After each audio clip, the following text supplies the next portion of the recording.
بسم اللہ الرحمن الرحیم۔ فضائل ذکر میں سے ایک حدیث آپ کے سامنے پڑھ رہا ہوں۔ اللہ پاک مجھے اور آپ کو زیادہ سے زیادہ اللہ پاک کے ذکر کرنے کی توفیق عطا فرمائے۔ شروع کرتے ہیں۔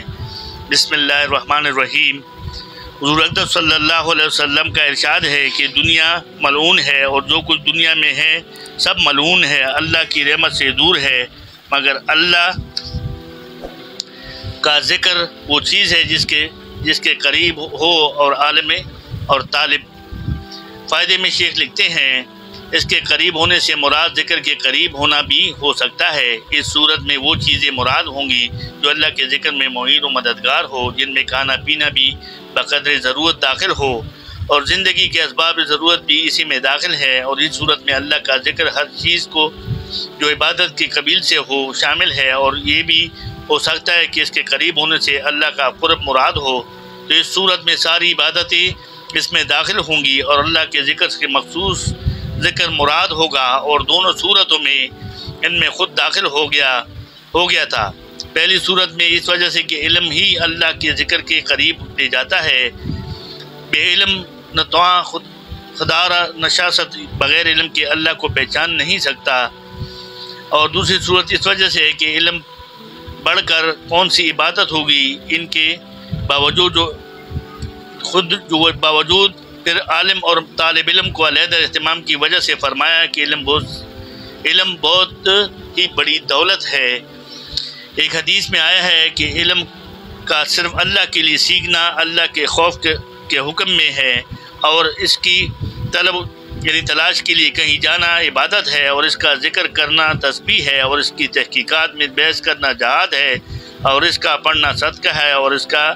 اہل پر خرچ کرنا اللہ کے یہاں قرب ہے، اس لیے کہ علم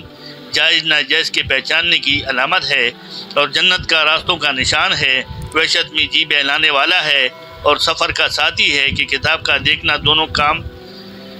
کام دیتا ہے۔ اسی طرح تنہائی میں ایک محدث ہے، خوشی اور رنج میں دلیل ہے، دشمنوں پر ہتھیار ہے، دوستوں کے لیے حق تعالی شانہ اس کی وجہ سے ایک جماعت علماء کو بلند مرتبہ کرتا ہے، وہ خیر کی طرف بلانے والے ہوتے ہیں اور ایسے امام ہوتے ہیں کہ ان کی نشان قدم پر چلا جائے اور ان کے افعال کا اتباع کیا جائے، ان کے راہ کی طرف رجوع کیا جائے تو فرشتے ان سے دوستی کرنے کی ترغیب اپنے پروں کی برکت کرنے کے لیے یا محبت کے طور پر ان پر ملتے ہیں، اور ہر طرح اور خوش چیز دنیا ان کے لیے اللہ سے مغفرت کی دعا کرتی ہے، حتیٰ کہ سمندر کی مچھلیاں اور جنگل کے درندے اور چوپاہے اور زہریلے جانور سانپ وغیرہ تک بھی دعائیں مغفرت فرماتے ہیں، اور یہ سب اس لیے ہے کہ علم دونوں کی روشنی آنکھوں کا نور ہے۔ علم کی وجہ سے بندہ امت کے بہترین افراد تک پہنچ جاتا ہے، دنیا اور آخرت کے بلند مرتبوں کو حاصل کر لیتا ہے، اس کا مطالعہ روزوں کے برابر ہے، اس کا یاد کرنا تہجد کے برابر ہے، اسی سے رشتے جڑتے جاتے ہیں اور اسی سے حلال و حرام کی پہچان ہوتی ہے، اور اس پر عمل کا امام ہے اور عمل اس کا تابع ہے۔ سعید لوگوں کو اس کا الہام کہا جاتا ہے اور بدبخت اس سے محروم رہتے ہیں۔ اس حدیث پر مجموعی طور سے بعد نے کلام کیا ہے، لیکن جس کے قسم کے فضائل اس میں ذکر کیے گئے ہیں ان کی تائید دوسرے روایت سے بھی ہوتی ہے، نیز ان کے علاوہ اور بہت سے فضائل حدیث کی کتابوں میں بکثرت آئے ہیں۔